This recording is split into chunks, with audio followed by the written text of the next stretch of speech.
انتظار نہیں ہے. بس یہ ہے کہ اگر ہے تو عبادت کے اوپر مجلس پڑھنے سے یہ ہوتا ہے کہ پھر رہتا ہے عبادت کے اوپر انسان. اور آگے آنے والی جنریشن بھی مقصد تخلیق بشر سے آشنا ہوتی ہے کہ ہماری زندگی کا مقصد اگر کوئی اللہ کی جانب سے ہے تو وہ عبادت الہیہ ہے اور ہم کو عبادت کرنا ہے. اچھا چلیے جب فہرست بنائے سب سے اوپر نماز ہو گئی تو ہم نے سوچا یار سب سے اوپر جو ہے میں نے کہا تھا نماز ہے, اس کے بعد دوسرے نمبر کے اوپر روزہ ہے, اس کے بعد تیسرے نمبر کے اوپر اکبر بھائی صاحب. یہی سب تنظیم المقاصد جو کتابیں تھی دینیات کی, تو اس میں ہم لوگوں کو پڑھایا جاتا تھا کہ اصول دین 5 ہیں, یعنی توحید, عدل, نبوت, امامت, قیامت. اس مجلس پڑھنے کے لیے کوئی ضروری نہیں ہے کہ آدمی لوما اور رسائل مقاصد اٹھائے. صلوات پڑھیں.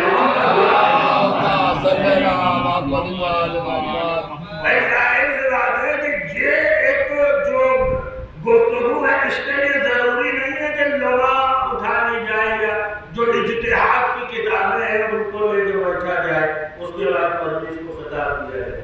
ہم تو کہہ رہے ہیں جو تنظیم المقاصد کی جو دینیات والی کتابیں تھی اس میں ہم نے پڑھا تھا کہ نہیں پڑھا تھا کہ اصول دین 5 ہے, توحید بھائی توحید ہے, عدل ہے, نبوت ہے, امامت ہے, قیامت ہے, اور جو اعمال حسنہ ہے جو فروع دین ہے. اور یہ کہا جاتا ہے اصول دین یعنی دین کی جڑیں 5 ہے. یہ ساری چیزیں ذہن میں ہیں کہ نہیں ہے؟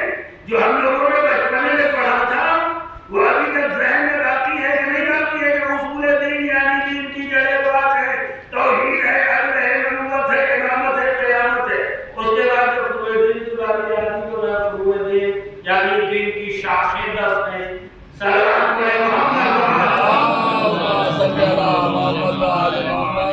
اگر اب چلیے یہاں سے شروع کیا جائے جڑیں اور شاخیں, یہی تو معاملہ ہے. اگر جب شاخ کمزور ہونے لگے تو کیا کرنا چاہیے؟ دیکھیے پڑھا لکھا بنوا ہے اور موسٹ ایجوکیٹڈ سرفراز میں تو 100% ایجوکیشن ہے. یہاں جو بتانے کی ضرورت نہیں ہے کہ شاخ اگر مرجھانے لگے, کمزور ہونے لگے تو پانی آپ کو شاخ کے اوپر ڈالنا ہے, جڑ میں پانی ڈالنا ہے.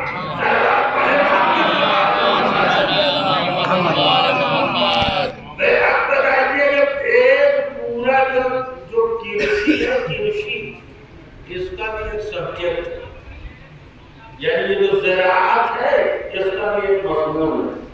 تو اگر جب ہم نے پڑھ لیا کہ اصول دین یعنی دین کی جڑیں 5 ہیں اور اس کے بعد جب پڑھ لیا کہ فروع دین یعنی دین کی شاخیں 10 ہیں, تو اب یہ بتائیے کہ اگر شاخ جو ہے وہ کمزور ہونے لگے, شاخ مرجھانے لگے, شاخ جو ہے سوکھنے لگے, تو پانی جو ہے شاخ کے اوپر ڈالنے سے شاخ جو ہے وہ ہری ہوگی یا پانی جڑ میں ڈالا جائے تب شاخ جو ہے وہ ہری ہوگی؟ تو سیدھی سی بات ہے کہ جب جڑیں جو ہے مضبوط ہو جائیں گی تب شاخ کو بھی طاقت ملے. یاد رکھیے یہ نہ کہیے کہ ہمارا عقیدہ تو مضبوط ہے لیکن مولانا صاحب معاف کیجیے ہم نماز نہیں پڑھ پاتے. اگر تمہاری جڑ کمزور ہے تبھی شاخ کمزور ہے.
شاخوں میں مضبوطی آ جائے گی، اس میں پتے آ جائیں گے، اس کے بعد اس میں پھول کھلنے لگیں گے کہ نہیں؟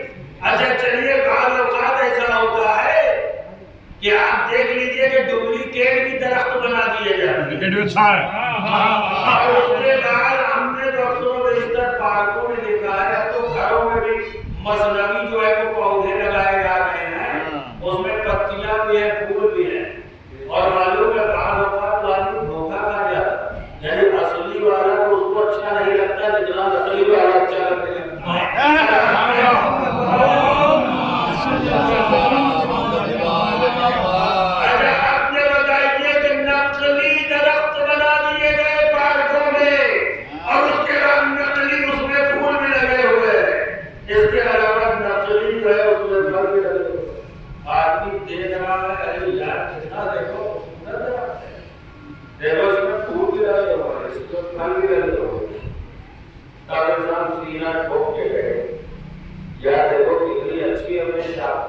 شاخیں نقلی تو بن جاتی ہیں، آپ یاد رکھیے گا، پھول بھی نقلی بن جاتے ہیں، لیکن پھول میں وہ خوشبو انسان پیدا نہیں کر سکتا ہے جو خوشبو اس میں ہونا چاہیے، جو اصلی درخت کے پھول کی خوشبو ہوتی ہے وہ اور ہوتی ہے، جو نقلی پھول کی خوشبو ہوتی ہے وہ اور ہوتی ہے، اس میں خوشبو آتی ہی نہیں ہے۔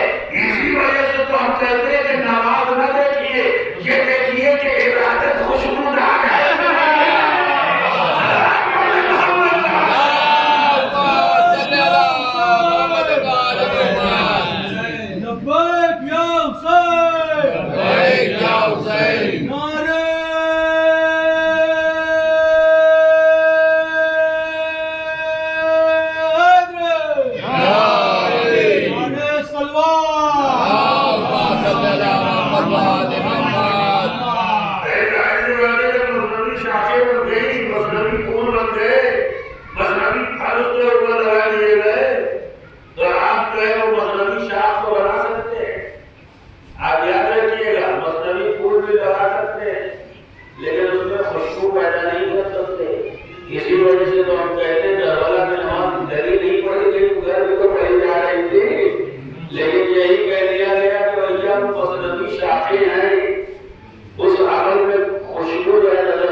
تو گھٹنے پکڑ لیتا ہے، ارے مولانا صاحب اتنے اونچے کے اوپر تو مسجد ہے، کیسے چلے؟ اگر عورت مل جائے تو نکاح کرنے کے لیے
اور اس کے بعد کپڑے سے باندھ کے آئے تھے امام حسین کے سر پر.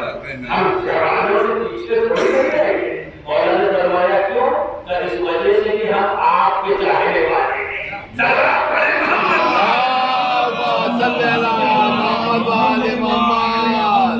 لیکن یہی ساری چیزیں جو مقصد تخلیق بشر کیا ہے؟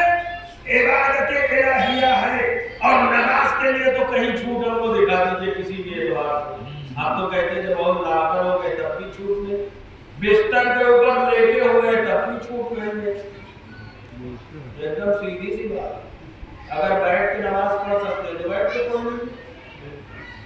اس کے علاوہ یہ کہ اگر ایک رکعت کھڑے ہو کے پڑھ سکتے ہیں تو ایک رکعت جو کھڑے ہو کے پڑھ لیجیے, جب ہمت جواب دے جائے تب بیٹھ جائے.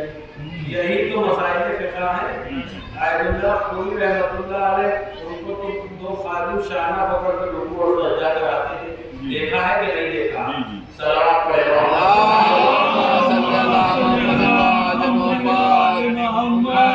اچھا اب کیا ہے کہ چلیے بات معاملہ یہ ہے کہ عبادت ہے مقصد, تو نماز کے لیے تو کہیں چھوٹ نہیں ہے. کہیں چھوٹ دکھا دیجیے. اگر چھوٹ کہیں نظر آ جائے نہیں بیٹھ کے پڑھ سکتے ہو تو بیٹھ کے پڑھ. اشاروں میں پڑھیے, دل کی گہرائی میں پڑھ لیجیے. اللہ سبحانہ و تعالیٰ قبول کر لے گا اور آپ کا شمار میدان محشر میں بے نمازیوں نہیں ہوگا.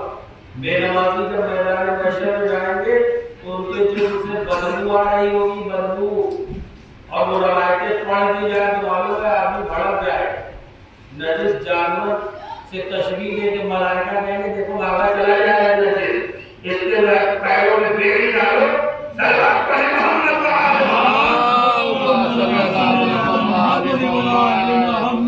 اس کو زنجیروں سے قید کرو. لمبی لمبی زنجیریں آ جائیں گی, بے نمازی کو باندھا جائے گا. اب آپ بتائیے کہ معاملہ کہاں سے کہاں پہنچ گیا. لہٰذا نماز کے متعلق تو کہیں کوئی چھوٹ 1% تو ہے ہی نہیں.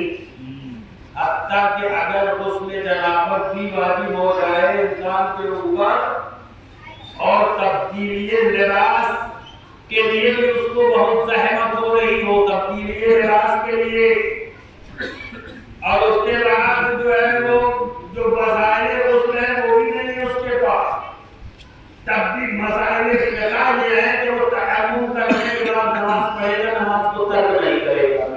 آپ کہتے ہیں میں سرفراز گنج میں شریع روضے امیر المومنین علیہ السلام کے روضے کے ممبر سے چیلنج کر رہا ہوں کہ اتنی شدید نجاست ہونے کے باوجود بھی شریعت نماز ترک کرنے کی اجازت نہیں دیتی ہے. صلوات پڑھے محمد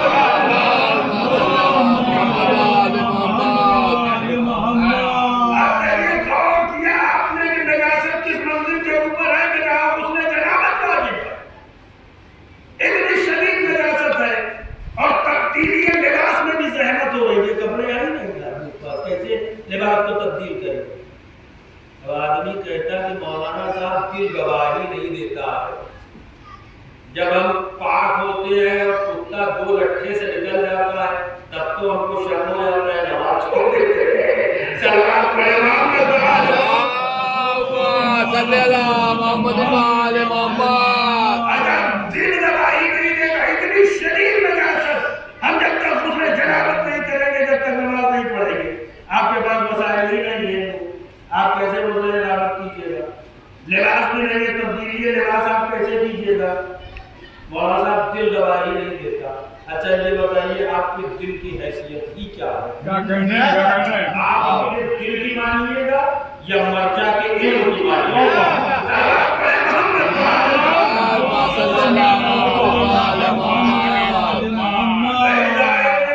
آپ کے دل کی حیثیت ہی کیا ہے؟ لہذا عبادات الہیہ میں انسان اپنے دل کے اوپر بھی کنٹرول کرے اور دل کا معاملہ نہ ہو, عقل کا معاملہ ہو, اور عبادات الہیہ میں عقل کا استعمال کرے.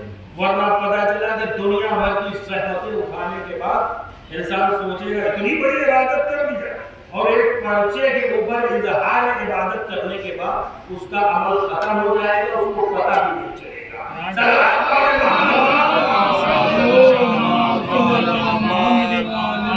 اس سے بہتر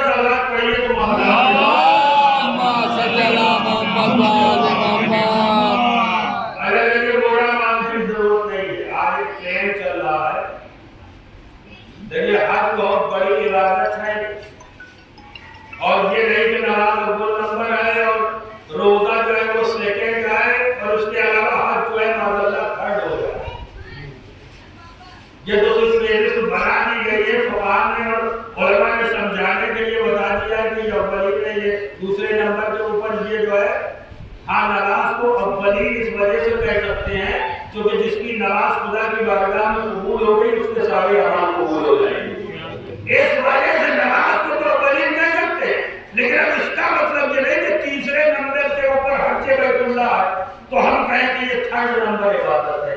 معذاللہ عبادت ہوتی ہے اور ہر عبادت اللہ سبحانہ و تعالیٰ سے قریب کرتی ہے، لیکن جب مظاہرہ نہ ہو عبادت کا، لطف الہیہ عبادت ہوتی ہے۔ صلوات پڑھیں محمد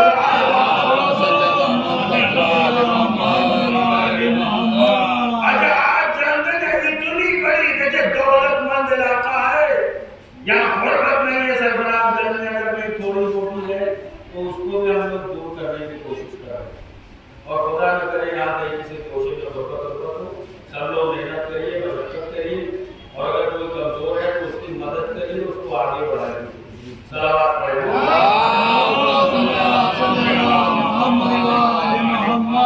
اس کے علاوہ یہ کہ 100% ایجوکیشن سرفراز کر دے، اگر کوئی تھوڑا بہت معاملہ کمزور چلے گا تو اس کے بارے میں بھی میں اکثر و بیشتر مجلسوں میں عرض کرتا رہتا ہوں، اس کے سلسلے میں بھی آپ لوگ کوشش کیجیے کہ کہیں کوئی جہالت سرفراز کر کے کونے والے میں نہ بچے، نہ غربت بچے نہ جہالت بچے، اور مولانا عزیز صاحب جس سرفراز کر کے سپنا دیکھ چکے ہیں ویسا سرفراز کو ہونا چاہیے۔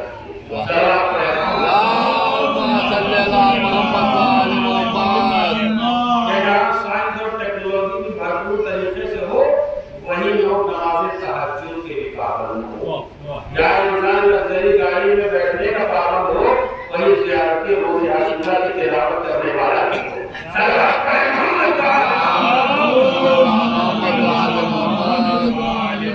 اچھا اب کیا ہے معلوم ہے، ایک عبادت ایسی بیان کرے آپ کی خدمت میں جس کا تعلق صرف دولت والوں سے ہے، غربا فقراء مساکین سے نہیں۔ اب آپ کو یہ کون سی عبادت ہے وہی جو دولت مندوں کے لیے، ایک عبادت دولت مندوں کے لیے ہے جس کو حج کہا ہے، اور اسی وجہ سے قرآن مجید اللہ سبحانہ و تعالیٰ کی پاک و پاکیزہ کتاب میں مستقی کہا گیا ہے، یعنی جو صاحب استطاعت ہوگا اس کے اوپر حج واجب ہوگا۔ صلوات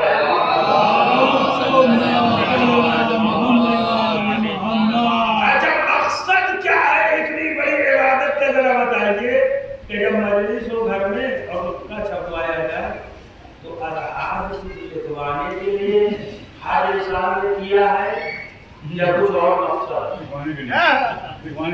اچھا یہ بتائیے کیا جو ہے اتنے مقدس صحابہ کرام تھے یا جو اہل بیت تھے جو ارتقاء کی آخری منزل کے اوپر کھڑے ہو کے پوری کائنات کو آباد دے رہے تھے کہ اگر تم میرے پیروں کی چھاپ کے اوپر چلو تو دنیا میں بھی نجات ہو جائے گی، آخرت میں بھی نجات ہو جائے گی، کیا ان اشخاص نے ان ذوات مقدسہ نے حج نہیں کیا؟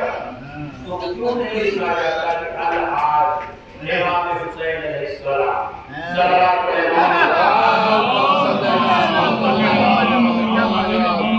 اس سے بہتر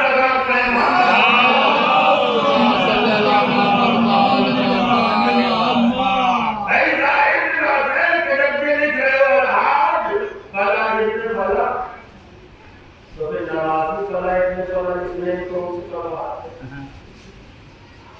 روزے دار فلاح سے فلاح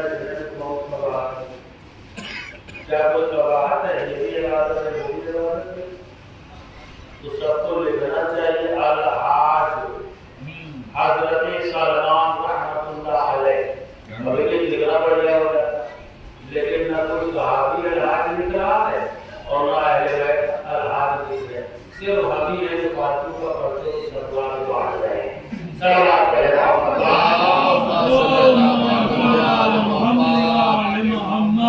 اس سے بہتر صلوات پڑھیے کچھ کمزور ہو گئے۔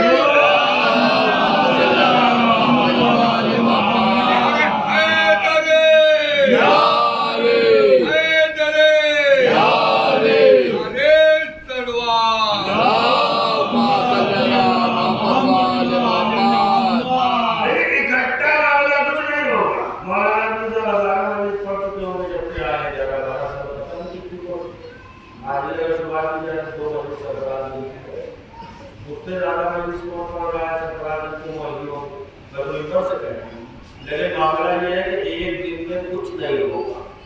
ایک بدعت کو ہٹائیے، ایک دم راستہ جنت کا صاف کریے.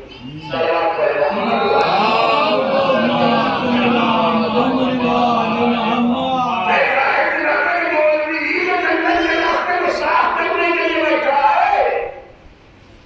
لیکن جنت کا سرٹیفکیٹ دینے کے لیے نہیں بیٹھا ہے. جنت کے راستے کو صاف کیا ہے، ہمارے اسلام کے بارے میں بتایا ہے، عبادات الہیہ کے بارے میں بتایا ہے. اچھا کون سی بات؟ نماز سب کے لیے، روزہ سب کے لیے، لیکن ہر ایسی عبادت جس میں دولت مندوں کے لیے مستطیع ہوگا تب تمہارے اوپر حج بیت اللہ واجب ہوگا. سمجھے یہ کون سی خصوصی عبادت ہے جو صرف جو مستطیع ہے، پیسے والا ہے، اسی کے اوپر واجب قرار دی. اب یہ کوئی فقیر ہے اس کے اوپر حج واجب ہے، علماء کہتے ہیں اس کے اوپر حج واجب کر دیجیے. کوئی غریب ہے اس کے اوپر حج واجب ہے، تب غریب کے اوپر حج واجب نہیں ہے، بلکہ وہ مستطیع ہو وہ حج بیت اللہ کے لیے جائے. تو نماز سب کے لیے، روزہ سب کے لیے، اور حج کس کے لیے؟ صرف پیسے والوں کے لیے. تو پیسے والوں کو سرخاب کے پر لگے تھے. ایسے ایسے پیسے والے دیکھے جن کو اللہ نے بوگا لگایا ہے دریائے نیل میں. تو پیسے والوں کو جو سرخاب کا پر لگا تھا کہ ایک الگ سے عبادت کے لیے رکھ دی گئی. اچھا یہ بتائیے کیا بے نمرود کے پاس پیسہ نہیں تھا؟ کیا یزید کے پاس پیسہ نہیں تھا؟ کیا ابو جہل کے پاس پیسہ نہیں تھا؟ کتنے پیسے والے دنیا میں گزر چکے ہیں. لیکن پیسے والا ہونا اور ہے، کریکٹر والا ہونا اور ہے. سلام محمد اور سب سے زیادہ جو گمراہی کے امکان پائے جاتے ہیں، آپ سن لیجیے کہ اگر دولت مند علاقہ ہے تو سب سے زیادہ گمراہی کے امکانات دولت مند علاقے میں پائے جاتے ہیں. اسی وجہ سے ایک ایکسٹرا عبادت ان کی گردن کے اوپر رکھ دی گئی کہ اگر سرفراز بندے نہیں سدھریں گے تو مکے مدینے میں بلا کے ان کو سدھارا جائے گا.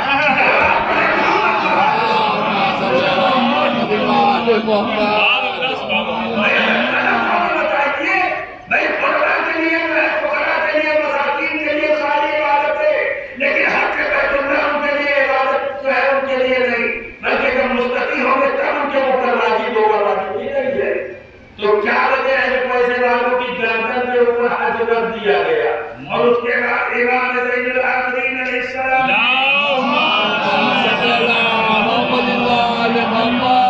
آپ نے فرمایا کہ وحق الحج ان تعلم انه رفاعة الى ربك وفداء الیہ من ذنوبک. خبردار ہوشیار، تمہارا امام جو ہے وہ اعلان کر رہا ہے کہ تم پیسے والے ہو، تمہارے بھٹکنے کے امکانات زیادہ ہیں. لہٰذا یہ جو سفر ہے یہ وہ سفر نہیں ہے کہ جب تم جو ہے وہ نینی تال جاتے تھے، دیگر مقامات کا سفر کرتے تھے، وہ سفر نہیں ہے. یہ سفر روحانی ہے، یہ سفر نورانی ہے تمہارے لیے.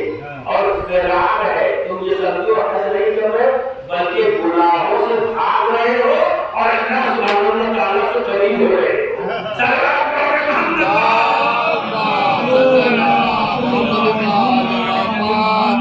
اور آپ کو بتائیں جو پیسے والا ہوتا ہے امکان گمراہی کے زیادہ ہوتے. کہاں تک کپڑے پہنے گا ہوتا ہے؟ 3 پیس کا ڈھیر لگا ہوا ہے. کہاں تک کھانے کھائے گا؟ بھرے ہوئے کھانے کہاں تک کھا لیں؟ دل بھر گیا، کھانے کو ذائقہ ہی نہیں ہے، اس کو دوسرا ذائقہ چاہیے. پیسے والوں کو نزدیک یہ بھی ہوتا ہے جب ساری چیزیں بھائی ایک دور وہ ہوتا ہے کہ کپڑے پہننے کے شوق، اچھا کپڑا لاؤ پہن لو، اچھا جوتا لاؤ پہن لو، اچھا کھانا کھا لیا جائے، اچھا ناشتہ کر لیا جائے. لیکن جب ایک دم بھرپور طریقے سے دولت آ گئی، کہاں تک تم نے کباب اور شیرمال کھائیں گے؟ دل بھر گیا، ان کو دوسرا ذائقہ چاہیے. لیکن پڑھ کر میں سمجھیے گا زیادہ. سلام محمد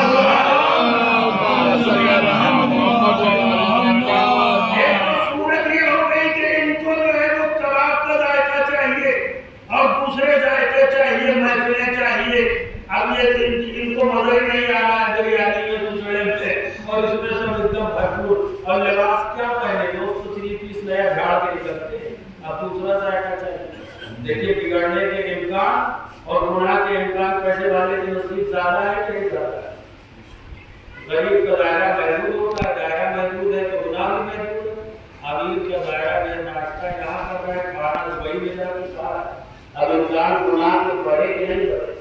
دوسری چیز یہ ہے کہ غریب کے اندر ایٹیٹیوڈ کے امکان کم ہوتے ہیں، تو پیسے والے کے اندر زیادہ ہوتے ہیں۔ ارے مولانا دوسرا چیز یہ ہے کہ ہمارے گھر پڑا ہوا ہے، وہ تو تنخواہ بھی نہیں ملتی۔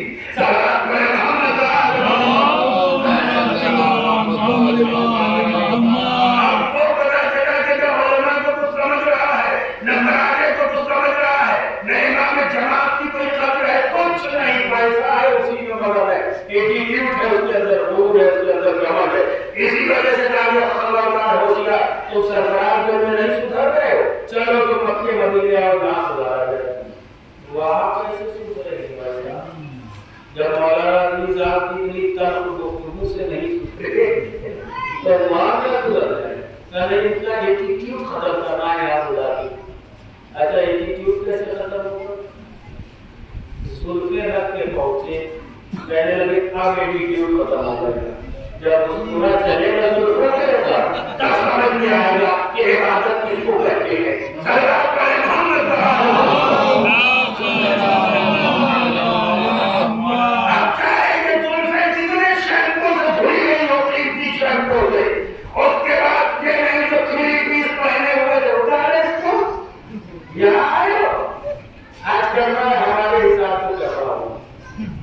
آپ بتائیے امیر کے کپڑے اتر جائے کس سے بڑا مجرم صلوات پڑھے محمد یہ ساری چیزیں پڑھ رہے ہیں، مسجد بیت اللہ کرنے گئے ان کے ساتھ تو یہی چوکا ہوگا۔ اتاریے جو پتلون پہن کے آئے ہیں سب اتاریے، دونوں کپڑے پہن لیجیے۔ کیا ہے احرام؟ تمہارا لباس مقدس نہیں ہے، یہ لباس مقدس ہے، جس کو اس عبادت کے لیے مخصوص کیا ہے۔ غریب بھی سدھر گئے، اس کے بعد وہ لباس نہیں۔ دوسرے صاحب پڑوسی کو بھی حج کرنے گئے تھے، وہ اگر کرتا پائجامہ پہنتے تھے تو یہ 3 پیس پہنتے تھے کہ لباس ملنے نہ پائے۔ اور وہاں جب پہنچے تو وہ بھی جو کپڑے لگے تھے وہ بھی جو کپڑے لگے تھے۔ سلام علیکم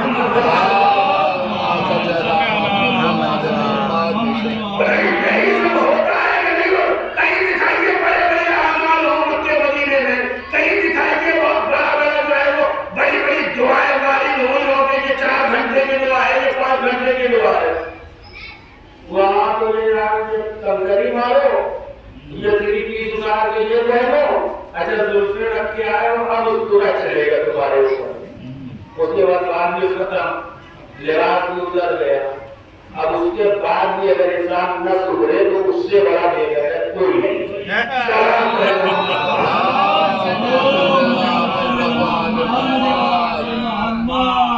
یہی ساری چیز ہے، اس وجہ سے کہ صرف جانا وہاں کے اوپر اور اس کے علاوہ معذرہ پکنک کی غرض سے یا شاپنگ کی غرض سے بھی حج بیت اللہ نہیں ہے، بلکہ امام نے فرمایا کہ فرارٌ الیہ من ذنوب۔ سب سے پہلے تمہارے ذہن میں یہ ہونا چاہیے کہ تم جو اعمال خبیثہ اور اس کے علاوہ افعال خبیثہ میں مبتلا تھے، تم ان سے فرار اختیار کر رہے ہو، تم ان سے بھاگ رہے ہو۔ اور کس کی طرف بھاگ رہے ہو؟ اللہ سبحانہ و تعالیٰ کی طرف بھاگ رہے ہو، اس کے گھر کی طرف جا رہے ہو، اللہ سے قریب ہو رہے ہو، گناہوں سے دور ہو رہے ہو۔ جب یہ جذبہ پیدا ہو جائے گا تب سمجھ لیجیے گا کہ حج بیت اللہ قبول ہو گیا ہے۔ صلوات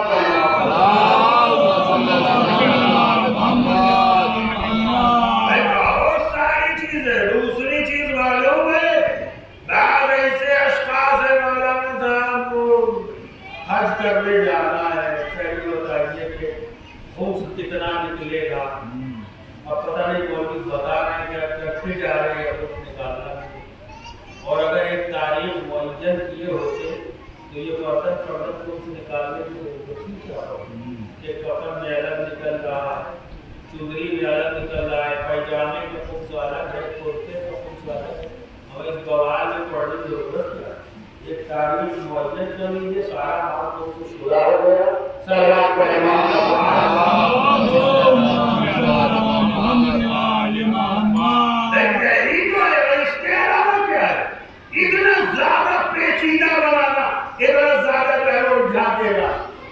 سے کام تھا.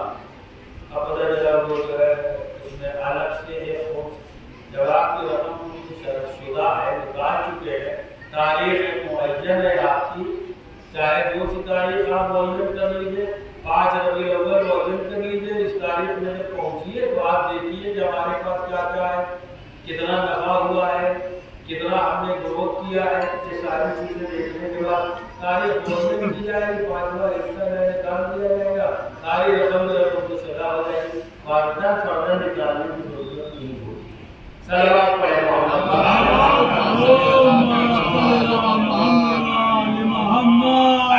اسی وجہ سے دیکھیں مجلسوں میں آدمی کہتا ہے یار وہ جو ہے مسجد ہے مسائل شریعہ بیان کرنے کے لیے مسجد ہی مسائل شریعہ بیان کرنے کے لیے.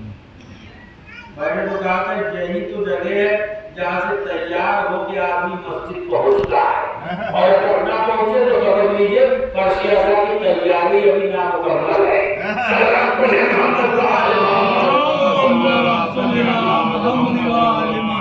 یہی تو بتایا جائے گا کہ مسجد کا احترام کیا ہے یہی تو بتایا جائے گا کہ نماز جماعت کی اہمیت کیا ہے عبادت الہیہ کا خیال رکھنا چاہیے کہ نہیں کہاں میں انہیں بتایا جائے گا کہ خمس زکوٰۃ کی پابندی جو ہے ضروری ہے. یہی تو بتایا یہی سے تو تیاری ہوگی تبھی تو انسان مسجد پہنچے گا. مسجد سے تیار کر کے امام باڑے کوئی نہیں بھیجا جاتا امام باڑے میں تیار کر کے مسجد بھیجا جاتا ہے. صلوات پڑھیں محمد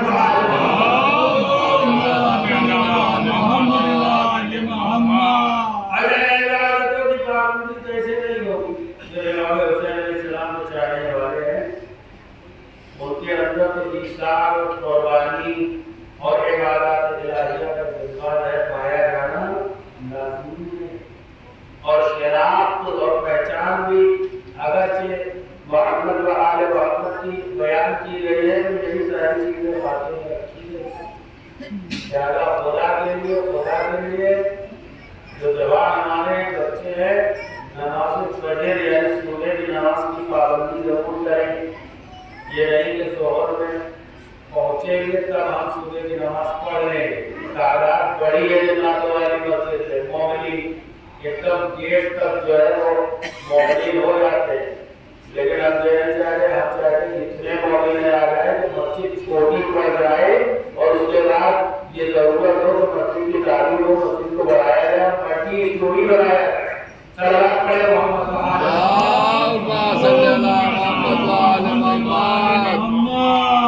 خصوصاً کیا ہے کہ نماز فجر کی پابندی نماز صبح کی پابندی ہونا چاہیے اور یہ علامت ہے اہل بیت کے چاہنے والے کی یہ پہچان یہی ہے کہ وہ نماز فجر کی ثوابت ہوگا.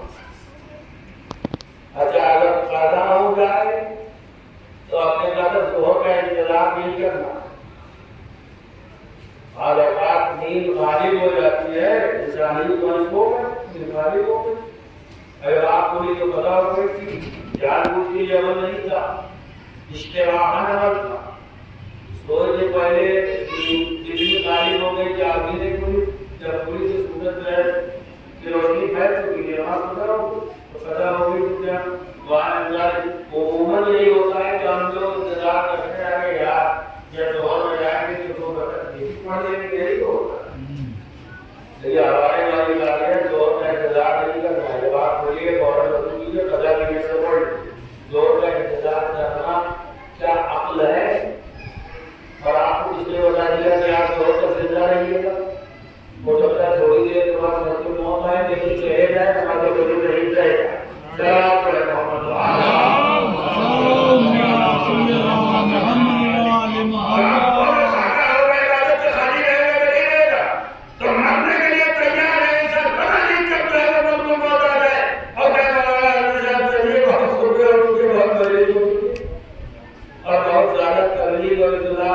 لوگ پریشان ہو چکے حیداری کی اگلی رحمت چاہیے. اگر کوئی ہے نہیں چلے اگر آنے کے لیے چلنا پڑے گا لیکن اہل بیت کا چاہنے والا ہے موت سے ڈرتا نہیں ہے. ڈرتے بنی امجہ والے ہیں ڈرتے بنی افراد والے ہیں. اہل بیت کا چاہنے والا ہے چیخ چیخ کے کہتا موت ہمارے اوپر بھی پڑے ہم موت کے اوپر بھی پڑے. یہ کہہ دیا اللہ اکبر وللہ الحمد. کربلا میں کہیں موت و قتل ہے. کئی امام عالی مقام کے قدموں میں ماللہ عبداللہ خاتم الرحل کوئی لرزش کوئی چپکی جوان بیٹا جس کا مار ڈالا جائے اس کے دل و دماغ کا کیا حالت ہوگا.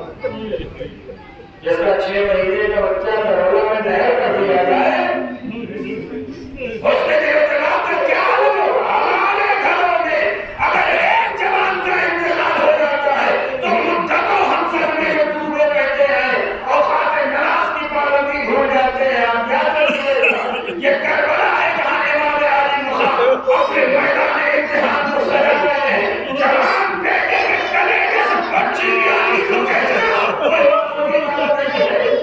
سائمان والا تمنا ہے تصور ہے وہ شرط ہے.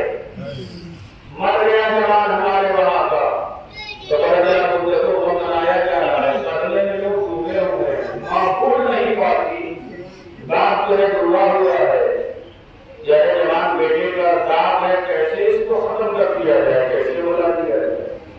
امام عالی مقام کے دل و دماغ کا کیا عالم ہوگا شہادت کے بعد. لیکن معلوم ہے روایتیں یہ کہتی ہے کہ حساب اور قربانی کے میدان میں کوئی فرق نہیں ہے بلکہ ہمارے علماء نے بیان کیا کہ جب ذوالجناح کے اوپر سوار ہوئے امام علی مقام اور جب نظام فلس کو سنبھالا تو لگ رہا تھا کہ جیسے نظام کائنات کو امام حسین سنبھالے ہوئے. 6 مہینے کا بچہ بھی شہید ہو گیا. حاصل تلاشا گھروں سے پامال ہو گیا. جوان بیٹے تلاشا اٹھا چکے اور اپنے 6 مہینے میں ششماہ کحول اپنے چہرے کے اوپر من کے مدینہ منورہ میں رک کر کے کہہ چکے لانا دیکھیے میری محمد کو اسی طریقے سے رات سے ملاقات حسین کرے گا. اور اس کے بعد جب ذوالجناح کے اوپر سوار ہوئے نظام فرس کو پکڑا تو لگ رہا تھا کہ حسین نے نظام ملکیت کو سنبھال لیا. چھوٹی سی بچی اللہ اکبر وللہ الحمد یہ چھوٹی سی شہزادی کہ جو دیکھ رہی تھی کہ جو صبح سے جا رہا ہے واپس نہیں آتا یہ ہوئی بہن کر رہی تھی. معلوم ہے کیا کہہ رہی تھی میرے بابا کو سواری میرے بابا کو نہ دیتا جو صبح سے جا رہا ہے واپس نہیں آتا. ایک مرتبہ حسین نے میں ایل لگائی اپنے رہبار کو خطاب کیا آخری زحمت ہے میری سواری کسی طریقے سے نبی کے نواسے کو میدان میں آخری زحمت ہے. اس کے بعد یہ نبی کا نواسا تجھے زحمت نہیں دے گا. یہ آخری زحمت ہے. سواری نے حسین کو دیکھا سنوں کی جاری میں شاید کیا کیا قیامت کی منزل ہے. حسین اپنے بچی کو کلیجے سے لگایا میری بچی کیا چاہتی ہو. بابا جاتے ہیں صبح صبح جاتا تو واپس نہیں آتا. بابا جا رہے ہیں آپ بھی واپس نہیں آئیے گا.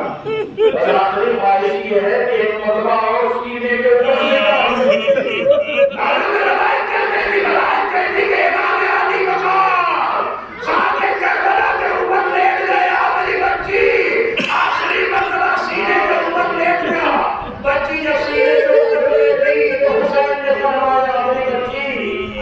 نظام بدل رہا ہے. میرا چھوٹا بھائی جو ہے وہ میرے سینے کے اور وہ اپنی والدہ کے سینے کے اوپر سوئی. بچی خدا حافظ کو میری شہزادی خدا حافظ کو حسین کو میدان امتحان سے جانا ہے حسین کو میدان امتحان تک پہنچنا ہے. بچی نے خدا حافظ کا حسین آئے گا جانے کے بعد معلوم ہے کیسا حملہ ہوا. یہ فوجیں دوسرے کی دیواروں سے ٹکرانے لگے.